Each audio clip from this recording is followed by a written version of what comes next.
Bismillahirrahmanirrahim. Assalamualaikum warahmatullahi wabarakatuh. Waalaikumsalam. Alhamdulillahirrahmanirrahim. Nasta'in. Allahumma salli ala Sayyidina Muhammad wa ala ali Sayyidina Muhammad. Para jamaah sekalian, baik yang ada di majelis ini maupun yang ada di luar, di Nusantara atau di mancanegara. Alhamdulillah Allah pertemukan kita kembali di waktu ini dengan kondisi sehat walafiat dalam keimanan keislaman kita. Alhamdulillah. Kita sama-sama berdoa semoga Allah berikan kita kesehatan terus, kemudian Allah buka kita rezeki yang melimpah dan penuh keberkahan. Yang memiliki masalah baik di rumah tangga, di kantor, di tempat pekerjaannya, agar Allah berikan solusi yang paling baik, yang paling sempurna. Yang Allah berikan musibah dengan sakit dan sebagainya, semoga Allah angkat penyakitnya dan disembuhkan secara cepat dan secara sempurna. Amin ya rabbal alamin. Kemudian kita sampaikan juga bahwasanya konten ini kita bersihkan dialog dengan gaib ya. Kita harapkan agar tidak diterima secara utuhnya, 100% dicek kembali kebenarannya. Kemudian bagi teman-teman yang mungkin berbeda metode penyembuhan dalam masalah pemanggilan gaib, penyembuhan dengan melalui gaib, jika tidak sama maka dimohon untuk tidak memberikan komen di room kami dan komen yang negatif ya. Mari kita sama-sama legowo dalam perbedaan ini. Para jamaah sekalian dimanapun berada, termasuk netizen di mancanegara, insyaallah pada saat ini kita akan mengambil tema tentang bagaimana pengobatan Imam Ahmad yang menggunakan media terompah atau sandal ya, ketika diminta untuk mengobati salah seorang pasien dari keluarga Khalifah Al-Mutawakkil. Kita ingin mengetahui bagaimana konsepnya itu ya, kita hubungkan dengan pengobatan yang sekarang ini. Semoga Allah berikan kita kemudahan dalam melakukan meditasi ini. Amin ya rabbal alamin. Baik, kita mulai. Insyaallah kita ditemani dengan mediator Ibu Nur ya. Insyaallah siap ya.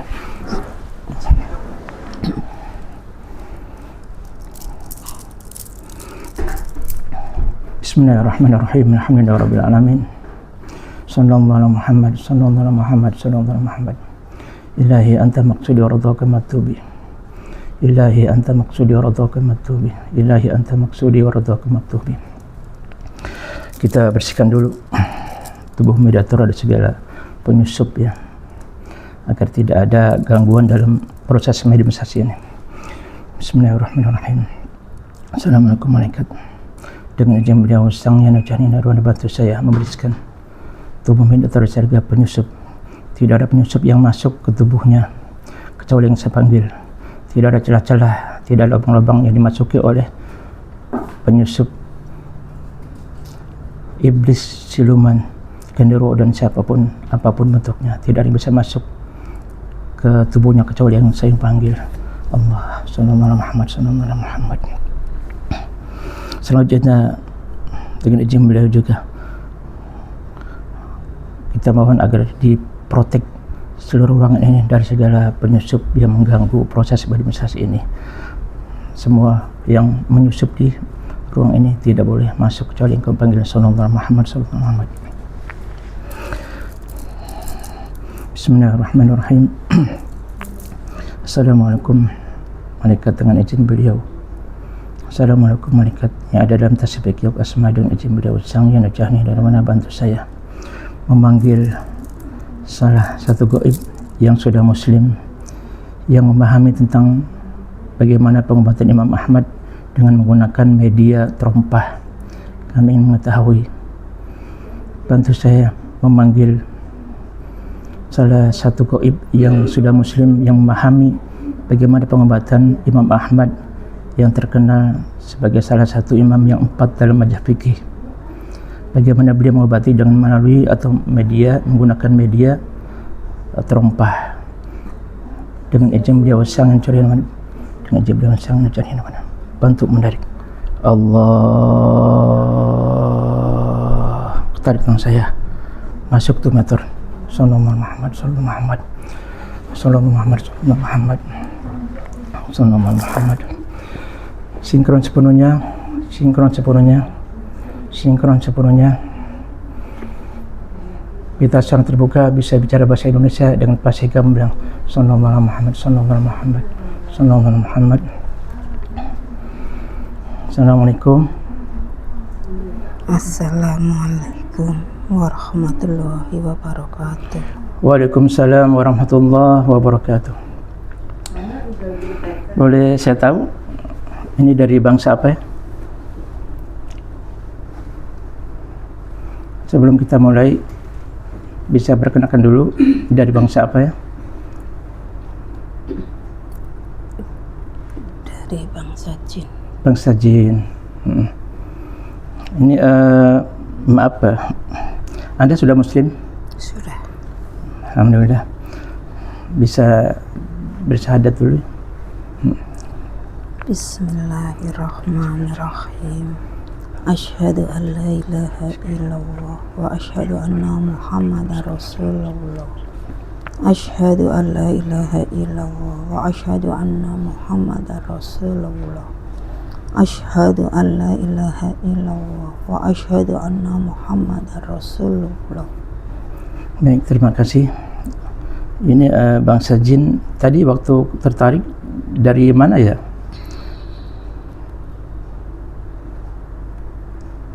Apa dari Nusantara atau dari luar? Dari luar. Dari luar. Dari mana itu ya? Dari negara sebangsa negara Arab. Sebangsa negara Arab. Iya. Apa di antara boleh saya tahu? Mesir, Saudi, Jordan, apa gitu? Atau Yaman? Sekarang itu yang namanya seperti itu.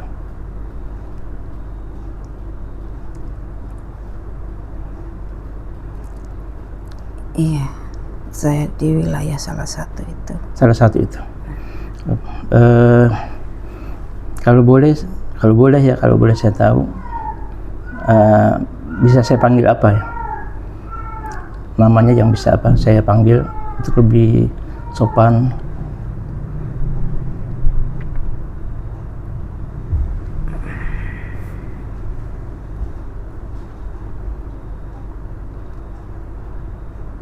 Terserah. Saya panggil Eyang ya, boleh? Ya, nggak apa-apa ya? Atau panggil Syekh? Panggil Syekh ya? Ya, karena dari luar, dari negara Arab, maka saya panggil Syekh ya. Baik, terima kasih banyak Syekh sudah bisa hadir ke tempat ini. Mudah-mudahan membawa keberkahan ya. Amin ya rabbal alamin. Ini kami di sini ingin bertanya sebuah catatan sejarah yang menyebutkan bahwasanya Imam Ahmad disebutkan pernah mengobati salah seorang pasien ya, dengan menggunakan terompahnya itu. Nah, terompah itu dikirimkan ya ke pasien itu, kemudian diletakkan, kalau tidak salah diletakkan di posisi pasien ya, atau di kepala atau di apa, sehingga jin atau gaib yang masuk ke dalam tubuh pasien bisa keluar. Betul gitu ya, Syekh ya? Betul. Betul ya. Itu boleh saya tanya, sebetulnya itu proses pengobatan itu intinya di mana itu ya? Pengobatan dengan terompah itu apa sih yang dibacakan, apa yang dikirimkan oleh Imam Ahmad itu? Dari doanya Imam Ahmad itu. Dari doanya? Iya. Tapi tidak diketahui ya doa apa yang dibaca gitu ya?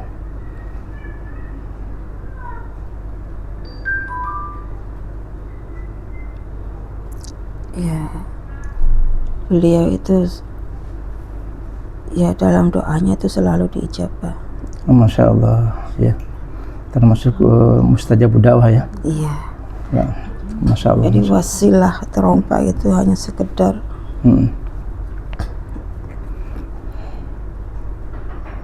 untuk ibarat sekarang itu media ya. iya, media. Media aja ya. Iya. Dan di terompahnya itu ya sudah ada malaikat. Oh, yang dikirimkan ya. Jadi dengan melalui doa beliau, kemudian dititipkan ke terompah itu malaikat ya. Iya, itu gitu sudah ada malaikatnya. Oh gitu.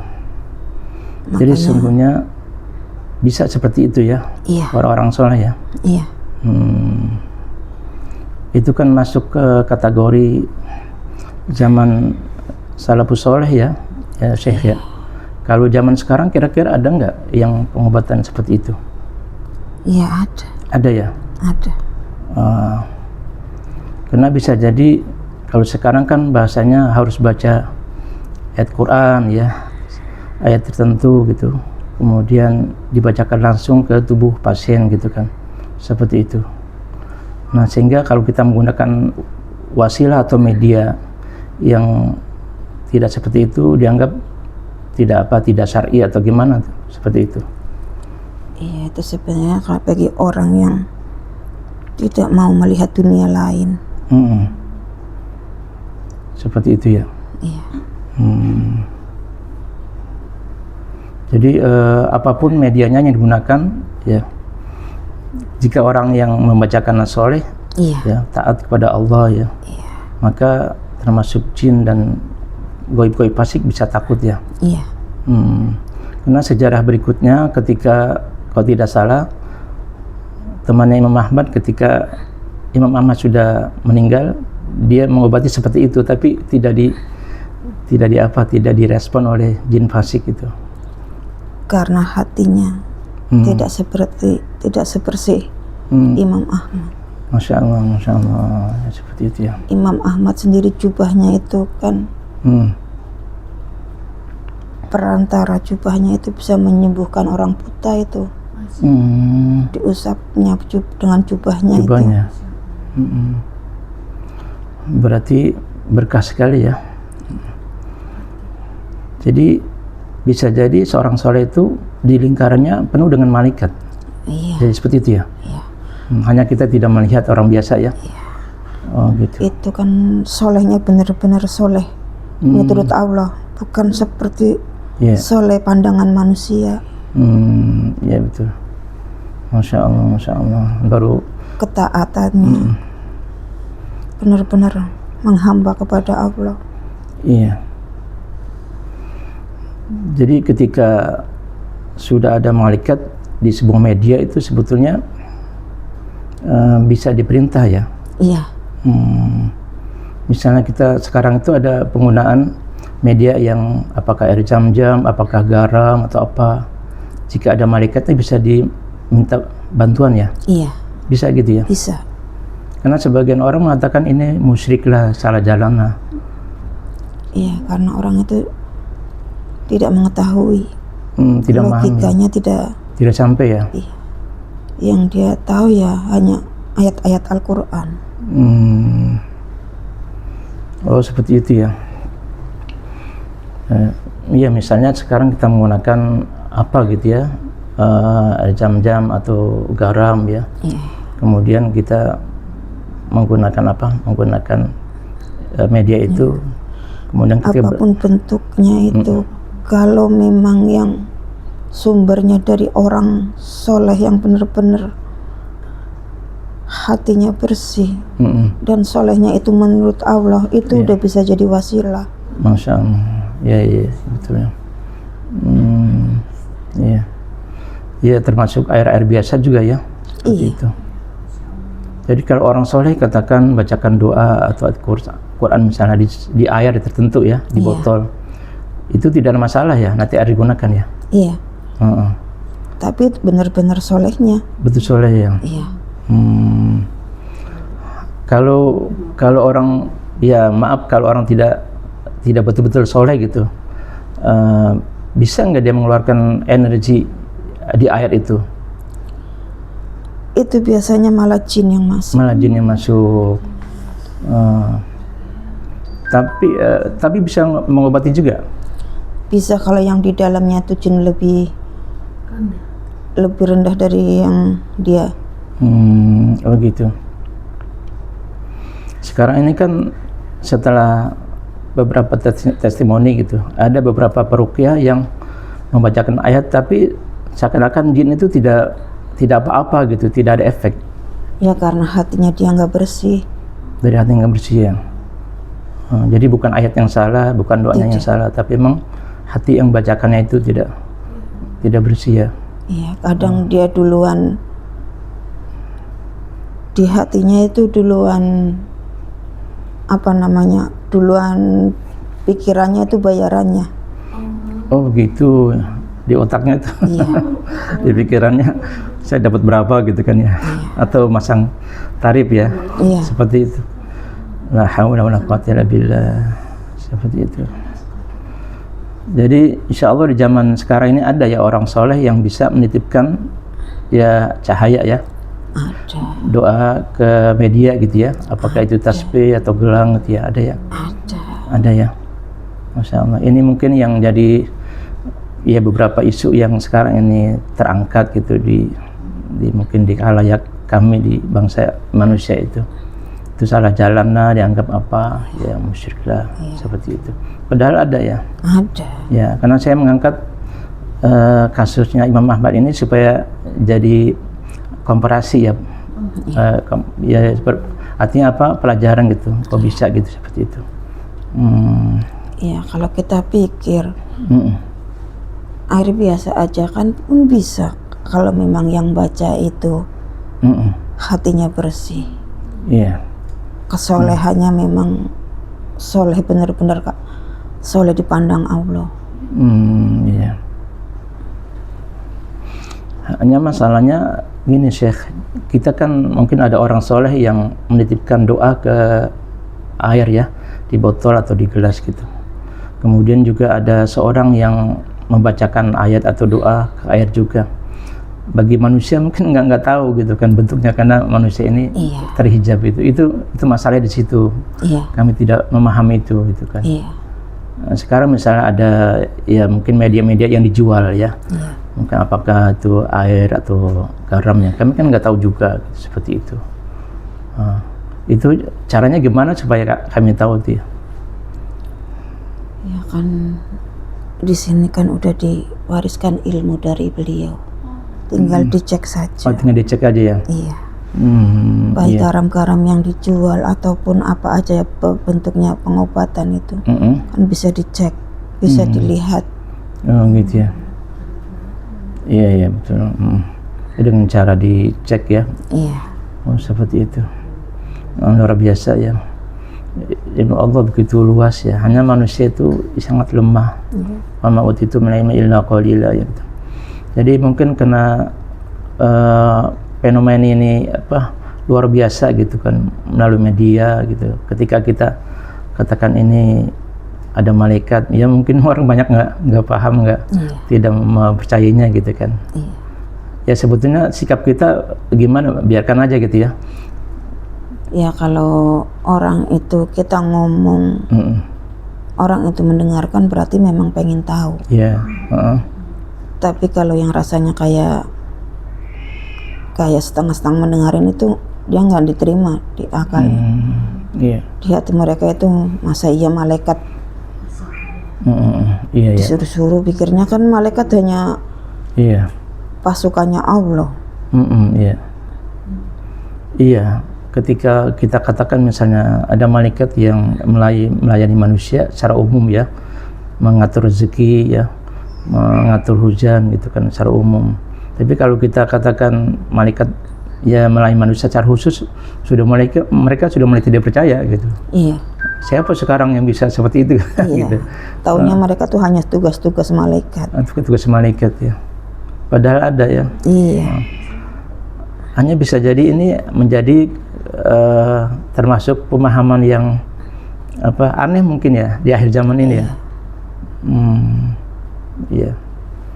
Ya seperti misalnya saya menemukan hadis itu ketika ada salah seorang Arab itu yang kehilangan sesuatu di gurun pasir itu. Ya dia mengatakan, ya ibadallah a'iyuni gitu kan, wahai hamba-hamba Allah, tolonglah aku gitu. Itu dia berbicara kepada siapa? itu ibadah Allah itu maksudnya itu malaikat atau siapa itu? Ada hadis seperti itu. Iya. Sebenarnya dia itu tidak ditunjukkan kepada siapa saja. Dia hanya berdoa begitu, tapi ya khusus yang mendengarkan malaikat itu sendiri. Iya. Jadi bisa ya dalam kondisi kita mungkin tidak ada manusia yang lain gitu menggunakan itu. Saya dengar pun doa ini digunakan oleh Imam Ahmad juga. Luar biasa ya. Nah, ini mungkin yang apa namanya ya, saya melihat jadi apa harus diungkapkan gitu kepada yang lain, mudah-mudahan ada manfaatnya gitu kan. Nah, karena ketika kita katakan ya manusia sekarang mana bisa ya punya khodam malaikat gitu kan, seperti itu bisa minta tolong ke malaikat gitu. Secara syariat nggak ada masalah ya, Syekh ya. Artinya beda dengan kita minta tolong dengan jin gitu, beda sekali ya. Yang jelas siapapun orangnya, hatinya dulu dibersihkan. Jika mempunyai hati yang bersih, insya Allah dalam doanya itu banyak yang diijabah. Amin, insya Allah. Ya. Ini mungkin ya Syekh yang bisa. Terus khusus dalam pengobatan itu sendiri, kalau hati sudah bersih itu pengobatan tuh insya Allah lebih mudah ya. Lebih mudah. Baik orang syariat itu sendiri, jika dia memang hatinya bersih itu. Ya, berarti orang-orang yang berkecimpung di bidang pengobatan atau ruqyah itu memang harusnya lebih bersih hatinya ya. Iya. Supaya lebih efektif. Terkadang orang yang di ruqyah itu enggak ini karena memang hati si peruqyah itu enggak bersih. Iya. Sebetulnya, maaf ya, ingin bertanya, bangsa jin itu ketika dibacakan ayat Quran itu efeknya apa sih sebetulnya? Sebenarnya yang membuat efek itu bukan dari bacaan itu, karena dia bagi jin-jin yang itu juga udah biasa mendengarkan. Iya. Cuma dari si pembaca itu. Oh gitu. Jika yang baca itu benar-benar orang soleh itu sangat kena. Karena kan ada kisahnya di zaman Rasulullah, ketika Rasulullah membacakan ayat ya, bangsa jin mendengarkan kan ayat Quran sampai menyampaikan kepada bangsanya untuk ya menerima ayat Quran ini. Berarti kan mereka ya merasa tenang gitu hatinya. Iya. Betul ya. Dan tapi sebagian orang sekarang menganggap bahwasanya ketika ayat dibacakan maka jin akan kepanasan, atau sebetulnya gimana itu, Syekh? Yang membuat efek dari bacaan itu dari hati orang itu sendiri. Hati orang itu sendiri. Iya. Ya. Bisa jadi ayatnya sama gitu kan? Iya, ayatnya sama. Dibaca beda orang itu beda efek. Iya. Nah terus bangsa jin sendiri ada yang takut itu karena dia energi ingin memusuhi atau gimana? Kalau tadi dibandingkan dengan zaman Rasulullah itu mendengarkan itu berbeda. Zaman sekarang juga kalau yang membaca orang-orang yang sudah hatinya bersih itu dia kalau memang tujuan itu ada minta dibantu itu udah kabur sebenarnya, udah itu. Iya. Intinya dalam pengobatan itu sendiri harus punya hati yang bersih. Jangan pernah berpikir kalau saya itu bisa ngobatin gitu. Iya, betul. Iya. Termasuk mungkin keikhlasan ya. Iya. Ikhlas itu sendiri kan termasuk dalam hati yang bersih. Iya betul. Artinya mungkin gini ya Syekh, kalau saya nanti kalau salah diralat. Misalnya seorang itu membacakan ayat Quran atau doa dengan tujuan ya dia mampu bisa merubah seseorang gitu menjadi baik. Itu sebetulnya niatnya untuk merubah Itu bagian ikhlas atau tidak itu ya? Seperti itu. Itu bagian daripada nafsu. Nafsu ya? Ada tujuan berarti ya? Iya. Jadi kalau kita membacakan untuk ruqyah itu, maksudnya ruqyah itu ya serahkan aja kepada Allah gitu ya? Iya. Gitu. Jadi kalau ada tujuan lain berarti termasuk nafsu ya? Iya. Tipis sekali ya Syekh ya? Sangat tipis. Tipis sekali ya? Susah untuk kita lepas dari nafsu itu kalau belum benar-benar hati bersih itu. Masya Allah. Iya ya. Ya mudah-mudahan kami paham dah seperti ini gitu. Jadi ini luar biasa ya. Dalam pengobatan satu kuncinya itu kita pasrah penuh sama Allah, bahwa Allah itu semua menyembuhkan. Iya betul. Iya. Jangan pernah kita merasa mampu. Iya ya. Kalau udah merasa mampu itu sudah masuk nafsu ya. Oke, baik Syekh, ini mungkin yang kami tanyakan. Mungkin ada pesan-pesan sebelum berpisah. Ya, belajar terus untuk membersihkan hati. Insyaallah, ya Rabbal Alamin. Dan teruslah, terus istiqomah. Ya, menjalankan amalia dari beliau. Amin, amin ya Rabbal Alamin. Ya, insyaallah. Ini cukup ya Syekh ya. Ya. Terima kasih banyak atas kehadirannya pada kesempatan ini. Kami mohon maaf apabila ada kekurangan ucapan dan tidak sopan kami ya. Ya silakan tugas kembali Syekh. Assalamualaikum warahmatullahi wabarakatuh. Waalaikumsalam warahmatullahi wabarakatuh. Sallallahu. Alhamdulillah kita sudah menyaksikan satu tema tentang pengobatan atau cara metode Imam Ahmad dalam mengobati pasien dengan menggunakan trumpah. Semoga ada manfaatnya, amin ya rabbal alamin.